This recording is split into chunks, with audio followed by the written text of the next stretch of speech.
नमस्कार मित्रों, आदर्श विद्या मंदिर मथान्य के ऑनलाइन प्लेटफॉर्म पर आपका हार्दिक स्वागत है। आज हम कक्षा 10वीं के अध्याय 12 व्रत के अंदर हम पिछले भाग के अंदर 12.2 पूर्ण कर चुके हैं। आज हम देखते हैं एक प्रमेय देखते हैं, प्रमेय 12.8। एक चाप द्वारा वृत्त के केंद्र पर अंतरित कोण वृत्त के शेष भाग के किसी भी बिंदु पर अंतरित कोण का दुगुना होता है। ये प्रमेय आपको कैसे देखो, इसके अंदर एक वृत्त है। अब इस वृत्त का ये केंद्र मान लेते हैं। एक चाप द्वारा कोई भी एक चाप बना दो कहीं पर, मान लो यहां से लेकर ये चाप बना दिया, इतना ये चाप है वृत्त का, और इस चाप का नाम दे देते हैं ए और बी। वृत्त के द्वारा चाप के केंद्र पर अंतरित कोण, एक चाप द्वारा इस चाप द्वारा केंद्र पर अंतरित कोण, मतलब इस चाप द्वारा केंद्र पर ये कोण अंतरित हो रहा है नहीं हो रहा है? केंद्र पर अंतरित कोण वृत्त के शेष भाग के किसी भी बिंदु पर अंतरित कोण, इसी चाप द्वारा वृत्त के शेष भाग कौन सा है? ये वाला। तो कहीं पर भी इस पर बिंदु ले लो, मान लो यहां ले लेते हैं एक बिंदु, कहां पर ले लेते हैं? यहां ले लेते हैं, और इस चाप द्वारा ये कोण बना है। तो ये कोण और इस कोण के अंदर रिलेशन क्या है? जो शेष भाग पर कोण बनेगा उसका दुगुना होगा। कौन सा? ये केंद्र पर बनने वाला कोण। तो वापस देखो, किसी चाप द्वारा केंद्र पर बना कोण उसी चाप द्वारा शेष वृत्त के भाग में बने कोण का क्या होता है? दुगुना होता है। तो हम क्या करेंगे, सबसे पहले जो चीज दी गई है वो लिख देते हैं। दिया गया, क्या दिया गया है? वृत्त में AB चाप द्वारा केंद्र पर अंतरित कोण A, इसका नाम O दे देते, AOB है, तथा चाप AB द्वारा वृत्त के शेष भाग पर अंतरित कोण कौन सा है? कोण A, इसका नाम कुछ भी दे दो, C दे देते हैं, ACB है। समझ में आ गया? जो चीज दी गई बोली थी, इस चाप द्वारा ये कोण अंतरित है, इसी चाप द्वारा ये कोण अंतरित है। उसके बाद आपको सिद्ध क्या करना है? कितना है? सिद्ध करना,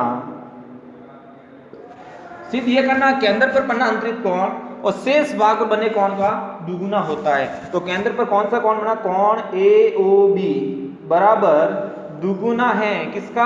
कोण ACB। ये आपको क्या करना है? सिद्ध करना है। केंद्र पर बना अंतरित कोण इसी चाप द्वारा शेष भाग पर बने कोण का डबल होता है। अब इसके बाद अपन रचना करेंगे। क्या करेंगे? रचना। तो रचना में क्या लिखेंगे? यहां लिख देते हैं रचना। रचना से क्या करेंगे? C को O से मिलाते हुए और आगे P तक बढ़ाया। कहां तक बढ़ाया?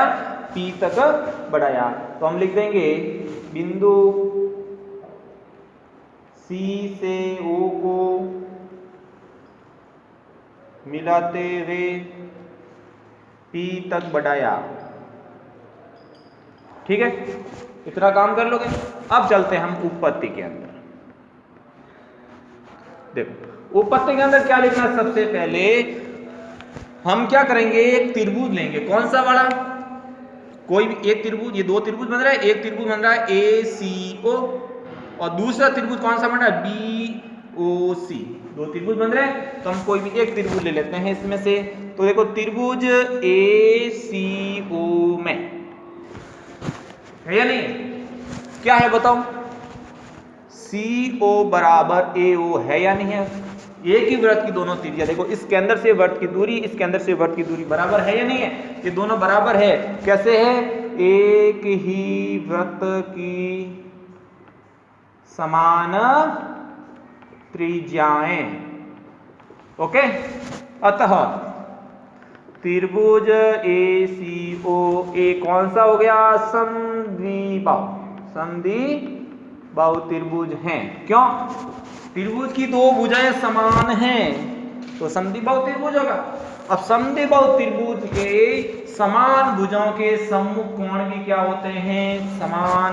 तो लिख देंगे समद्विबाहु त्रिभुज के समान भुजाओं के सम्मुख कोण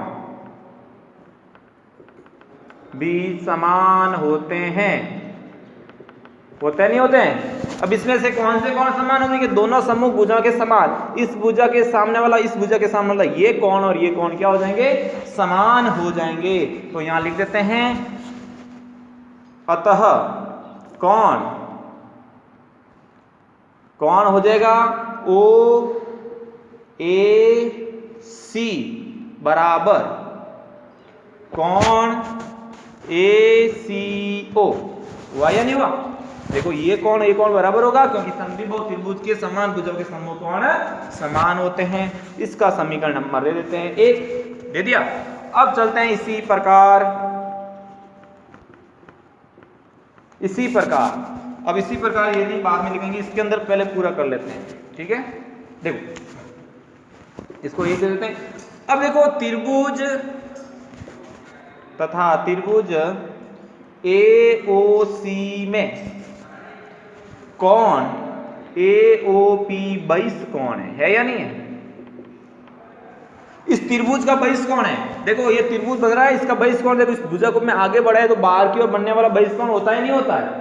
ये अंत्य कोण है, इसका बहिष्ठ कोण ये हो गया। तो इस त्रिभुज का बहिष्ठ कोण है। और बहिष्ठ कोण में क्या नियम है? त्रिभुज, किसी भी त्रिभुज के अंदर किसी एक भुजा को आगे बढ़ाने पर बनने वाला बहिष्ठ कोण किसके बराबर होता है?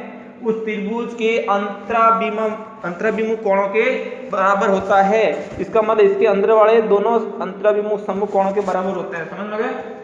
इस कोण का योग इस कोण का योग किसके बराबर होगा? इस बहिष्ठ कोण के बराबर होगा। तो हम यहां पर क्या लिख सकते हैं? अतः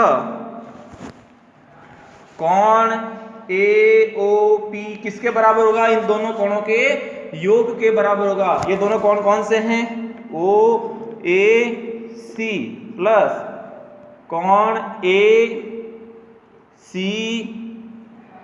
ACO। समझ में आया? मैं देखो ये कोण और ये कोण का योग किसके बराबर किया? इस बहिष्ठ कोण के बराबर कर दिया। अब देखो कोण AOP बराबर कोण, अब देखो अपने क्या किया? ACO इनका रिलेशन निकालना है तो इसको गायब करना है। तो इसको किसके बराबर लिख सकते हैं? इसके बराबर लिख सकते हैं समीकरण 1 से। तो ACO तो रखना है। तो ACO कहाँ है? OAC और ACO। ठीक है ना? अब देखो इस कोण को रखना है क्यों? ये ऊपर वाला कोण है, तो इसको तो रख देते हैं ऐसा का वैसा ACO प्लस।